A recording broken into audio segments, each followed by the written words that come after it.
भगवान द्वारा कहे कलयुग के 5 सत्य।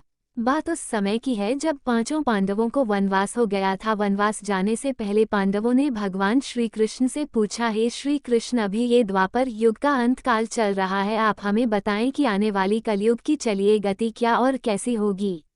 श्री कृष्ण जवाब देते हैं, मैं तुम्हें इसका सीधा सा उत्तर तो नहीं दे सकता, लेकिन हाँ, तुम पांचों भाई वन में जाओ और वन में जो कुछ भी दिखे मुझे आकर बताओ, मैं तुम्हें उसका कलयुग में प्रभाव बताऊंगा। इसके बाद पांचों भाई वन में चले गए। उन्होंने वन में जो देखा वह देखकर आश्चर्यचकित रह गए। आखिर उन्होंने वन में क्या देखा और श्री कृष्ण ने क्या जवाब दिया, ये जानने के लिए इसको अंत तक जरूर पढ़े। स्वागत है आपका ज्ञान की बात वेबसाइट पर। श्री कृष्ण के कहे अनुसार पांचों भाई अलग अलग दिशाओं में वन की ओर निकले। युधिष्ठिर भ्रमण पर थे। उन्होंने एक जगह पर देखा कि एक हाथी के 2 सूंड थे। ये देखकर युधिष्ठिर के आश्चर्य का ठिकाना नहीं रहा।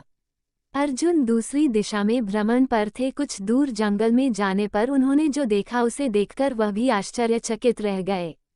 वहां पर देखा कि कोई पक्षी है जिसके पंखों के ऊपर वेदों की रचनाएं की हुई है और वो पक्षी मुर्दे का मांस खा रहा है। ये दृश्य देख अर्जुन कुछ समझ नहीं पाए।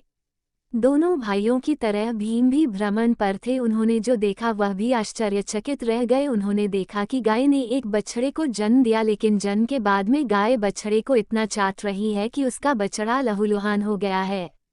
सहदेव भी भ्रमण पर थे तो उन्होंने चौथा आश्चर्य देखा। उन्होंने देखा कि 6-7 कुएं हैं जिसमें पानी है और बीच का एक कुआं खाली है। बीच का कुआं काफी गहरा होते हुए फिर भी पानी नहीं है। घोर आश्चर्य हुआ, ऐसे कैसे हो सकता है। नकुल भी भ्रमण पर थे और उन्होंने एक आश्चर्यजनक घटना देख। एक पहाड़ के ऊपर से एक बड़ी सी चट्टान लुढ़कते हुए नीचे आ रही है। वे कितने ही वृक्षों से टकराकर उनको नीचे गिराते हुए वे आगे बढ़ जाती है। विशालकाय वृक्ष भी उस रोक ना सके। इसके अलावा ये चट्टान कितनी ही अन्य चट्टानों के साथ टकराए फिर भी वह उसे रोक नहीं सके। अंत में वह एक अत्यंत छोटे पौधे का स्पर्श होते ही स्थिर हो गई। इसके बाद पांचों भाई एकत्रित हुए और शाम को भगवान श्री कृष्ण को अपने अनुभव सुनाए। सबसे पहले युधिष्ठिर ने कहा, मैंने तो पहली बार 2 सूंड वाला हाथी देखा, यह मेरे लिए तो बहुत ही आश्चर्यजनक था। भगवान श्री कृष्ण कहते हैं, धर्मराज, अब तुम कलिकाल की सुनो। कलयुग में ऐसे लोगों का राज्य होगा जो दोनों ओर से शोषण करेंगे, बोलेंगे कुछ और करेंगे कुछ और, मन में कुछ और होगा और कर्म कुछ और। ऐसे ही लोगों का कलयुग में राज होगा। तुम कलयुग आने से पहले तक राज्य कर लो। युधिष्ठिर के बाद अर्जुन ने कहा, मैंने जो देखा है वह तो कहीं ज्यादा आश्चर्यजनक था।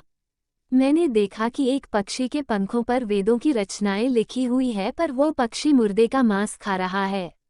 श्री कृष्ण कहते हैं, कलयुग में ऐसे लोग रहेंगे जो बड़े ज्ञानी कहलाएंगे, विज्ञान की चर्चा करेंगे, लेकिन उनके आचरण राक्षसी होंगे। वो बड़े पंडित और विद्वान कहलाएंगे, किंतु ये देखते रहेंगे कि कौन सा मनुष्य कब मरे और हमारे नाम से संपत्ति कर जाए। हे अर्जुन, संस्था के व्यक्ति विचार करेंगे कौन सा मनुष्य मरे और संस्था हमारे नाम पर हो जाए। हर जाति धर्म पर प्रमुख पदों पर बैठे विचार करेंगे कि कब किसका श्राद्ध हो और कौन कब किस पद से हटे और हम उस पर चढ़ जाए। चाहे कितने भी बड़े लोग हो, परंतु उनकी दृष्टि धन और पद के ऊपर ही रहेगी। ऐसे लोगों की ही बहुतायत होगी। अर्जुन के बाद भीम ने अपना अनुभव सुनाया। भीम ने कहा कि गाय अपने बछड़े को इतना चाटती है कि बछड़ा लहूलुहान हो जाता है। श्री कृष्ण कहते हैं, कलयुग का मनुष्य शिशुपाल हो जाएगा। कलयुग में माओ की बच्चों के लिए ममता इतनी बढ़ जाएगी, उन्हें अपने विकास का अवसर ही नहीं मिलेगा। मोह माया में ही घर बर्बाद हो जाएगा। किसी का बेटा घर छोड़कर साधु बनेगा तो हजारों व्यक्ति दर्शन करेंगे। यदि अपने बेटे ने साधु बनना चाहा तो रोएंगे कि मेरे बेटे का क्या होगा। इतनी ज्यादा ममता होगी कि उसे मोह माया और परिवार में ही बांध कर रखेंगे। उसका जीवन वहीं खत्म हो जाएगा। वास्तव में लड़के तुम्हारे नहीं है, वो तो बहुओं की अमानत है, और लड़कियां जमाइयों की अमानत है, और तुम्हारा ये शरीर मृत्युओं की अमानत है। तुम्हारी आत्मा परमात्मा की अमानत है। इसलिए तुम्हारा अपने शाश्वत संबंध को जानना आवश्यक है। भीम के बाद सहदेव ने पूछा, हे श्री कृष्ण, मैंने जो देखा, मैंने ये देखा कि 5-7 बड़े कुओं के बीच एक गहरा कुआं बिल्कुल खाली है, जबकि ऐसा संभव कैसे हो सकता है। भगवान श्री कृष्ण ने जवाब में कहा, कलयुग में लड़की के विवाह में, मकान के उत्सव में, छोटे बड़े उत्सवों में तो लाखों रुपए खर्च कर देंगे, परंतु पड़ोस में ही यदि कोई भूखा प्यासा मर रहा होगा तो यह नहीं देखेंगे कि उसका पेट भरा है या नहीं।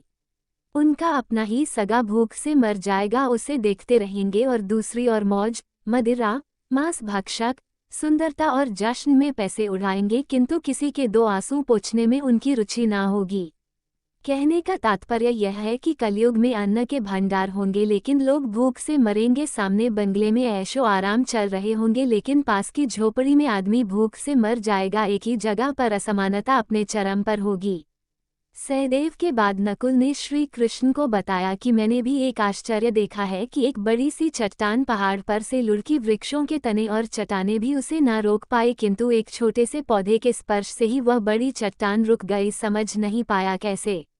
श्री कृष्ण ने कहा, कलयुग में मानव का मन नीचे गिरेगा, उसका जीवन पतित होगा। ये पतित जीवन धन की सिलाओं से नहीं रुकेगा, ना ही सत्ता के वृक्षों से रुकेगा, किंतु हरि नाम के एक छोटे से पौधे से, हरि कीर्तन से मनुष्य जीवन रूपी पौधे का पतन होना रुक जाएगा।